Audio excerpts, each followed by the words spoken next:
Hi guys, you read Brain Over Binge and the approach did not work for you. In this video, I'll explain why it does not work for you and what Brain Over Binge missed to address. Brain Over Binge was one of the books that helped many people finally recover from binging. It clarifies that binge eating is not a result of emotional eating, trauma, or stress. Instead, it points out that this is a conditioned response from the primal brain that sends those binge urges when you put yourself into famine by restricting your food intake. The famous basketball coach John Wooden said, "Never try to be better than others, always learn from others." I learned something from the book, and in this video I share with you an additional resource to provide for people who did not recover after reading the book Brain Over Binge. I don't try to bash the book by any means. The author Katherine Hansen, who suffered from binging herself, put a lot of research and knowledge into this book. She truly wants to help people. However, if there is one crucial part that is missing, it's the pleasure trap. You hear me talking about this concept in many of my videos. If you're not familiar with it, I recommend watching it. The link is in the show notes. The author of Brain Over Binge suggests stopping the restriction, which I 100% agree with. But the book doesn't dig deeper into how our modern highly processed foods hijack our nervous system. Many of my clients told me that they felt awful after a few weeks after finishing this book. The approach of the book is to eat everything moderately without restriction and to decondition the urge to binge. But how can you eat something moderately that you weren't designed to eat in the first place? A client of mine felt awful by trying to eat only 1 tablespoon of peanut butter. But instead, she ended up eating the whole jar. She tried the moderation approach, just eat 1 tablespoon. The result was she found her head in the jar and finished it just in 1 sitting. So she felt horrible because she assumed something must be wrong with her. You shouldn't spend your time thinking whether or not you should eat the jar of peanut butter. That's an unnatural problem. Throughout the entire book, the author pays a high emphasis on the urge itself. Binge eating is an adaptive response to dieting. Calorie restriction puts your body and brain in survival mode, causing you to crave and seek out large amounts of food. This is a normal reaction, a symptom of a healthy brain. If your brain is accepting the calorie restriction for a long time and not sending binge urges at all, then something is wrong, ladies and gentlemen, not vice versa. The second topic she addresses in binge eating is the habit itself, the conditioning to binge. Once you binge eat many times, your body and brain become conditioned to expect and demand the binges. So your brain automatically sends out strong urges as if binge eating is necessary for your survival. Mainstream ideas tell us binge eating is a coping mechanism for difficult emotions or life problems. However, the primary reason you binge is to cope with the discomfort of the urges, not your other problems. I totally agree with the author, and I would add that the body is trying to make up through excessive amounts of food intake, which can only be done by binging, for the missed calories over the months and years you put your body unnaturally through dieting into a famine. The author emphasizes how to dismiss the urge to binge and that this urge can be viewed like neurological junk. How to separate the higher brain from the lower brain, where the urges occur, and so forth. She highly encourages getting rid of the conditioned urge to binge that is stored in the brain by not following it and seeing it as neurological junk. I don't see this as neurological junk. Your nervous system evolved to seek the most calorie-dense foods in the environment because starvation was our ancestors' #1 death cause. So eating food in general is a famine defense mechanism.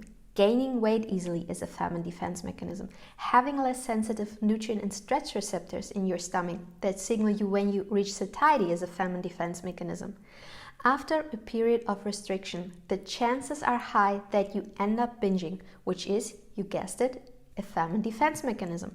All these things feel uncomfortable for us, but in the end they save us from dying. Without those, we would starve to death. These instincts feel very confusing and disrupting in the modern world, but you cannot change millions of years where we were designed within a couple of 100 years. Most foods we consume are highly processed in the modern world, and palatable foods hijack our nervous system. Your nervous system detects those foods with all your senses like taste, view, and smell. So even if you rationally don't want to eat them, your instincts are aware of those foods around you. Their job is to keep you alive and not make you happy in the long run. Almost nobody knows this, at least not yet. Our modern food is a pleasure trap in many ways. With this in mind, binge urges are a famine defense mechanism, not neurological junk. You will never see a person binging on salad leaves. It is always high-calorie dense food. Sure, some people binge on potatoes when this is the highest calorie dense food in the house, but again, this happens when some form of restriction is involved.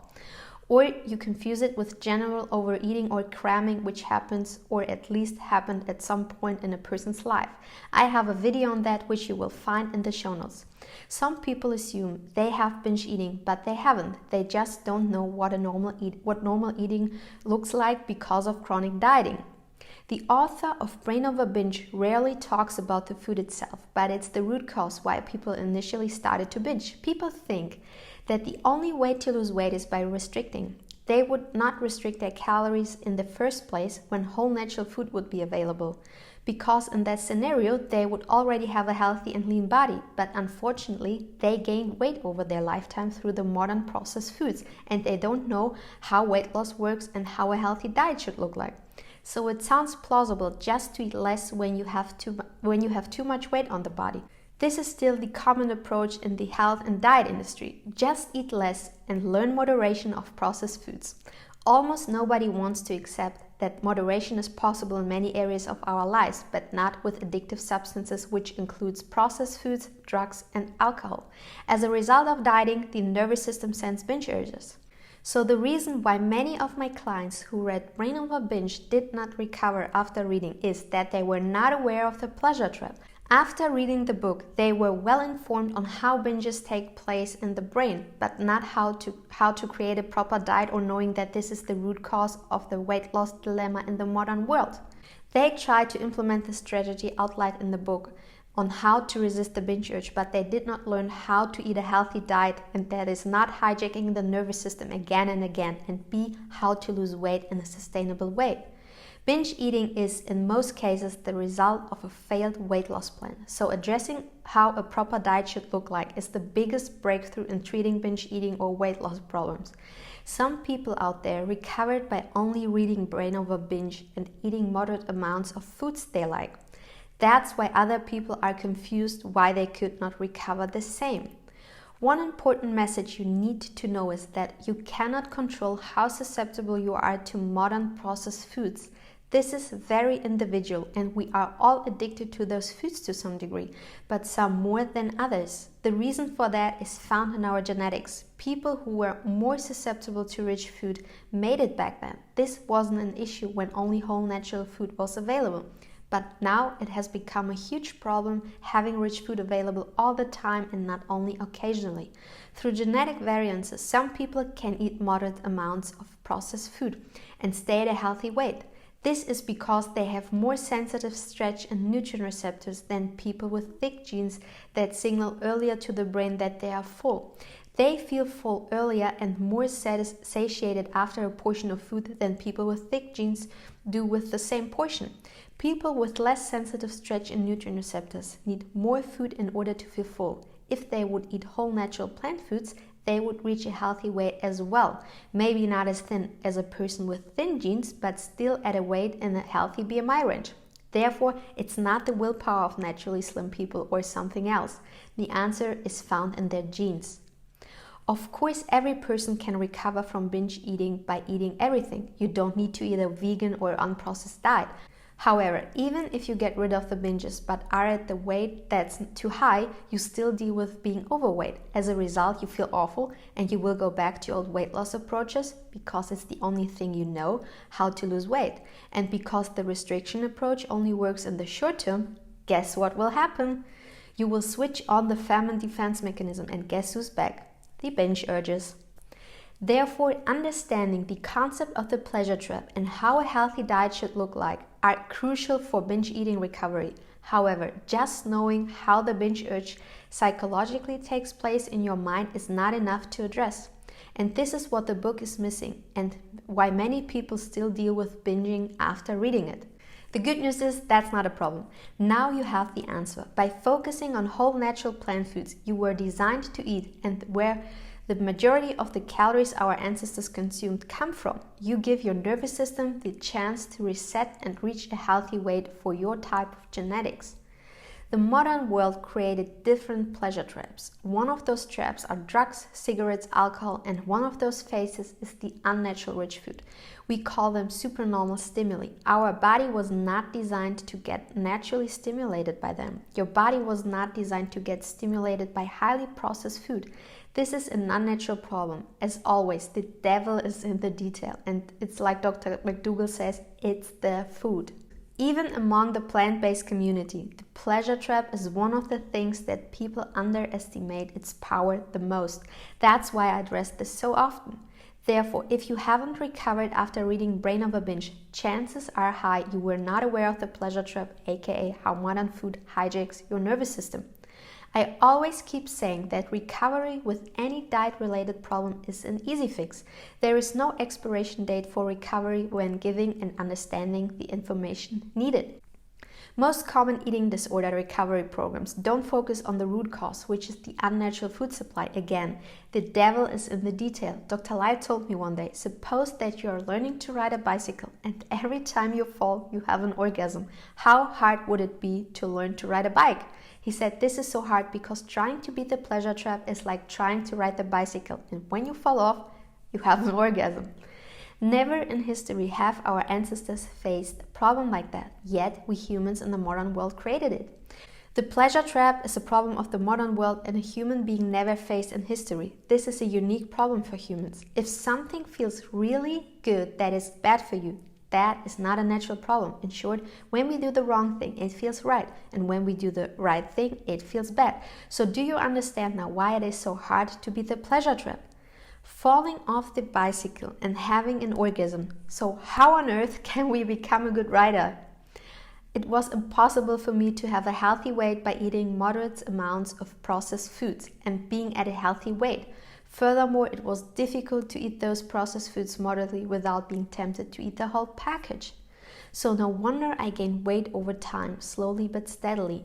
I was not aware that I hijacked my nervous system with those foods. The thing is, when you eat highly processed food regularly and depending on how susceptible you are to those pleasure trap foods, the urge will stay alive. So what is the better approach than getting rid of the urge to binge itself? Instead of fighting the urge to binge, which is only fighting the symptom, eat as much healthy food, especially starch, and the urge to binge will resolve on its own, without you trying to control it or fighting hard to dismiss it.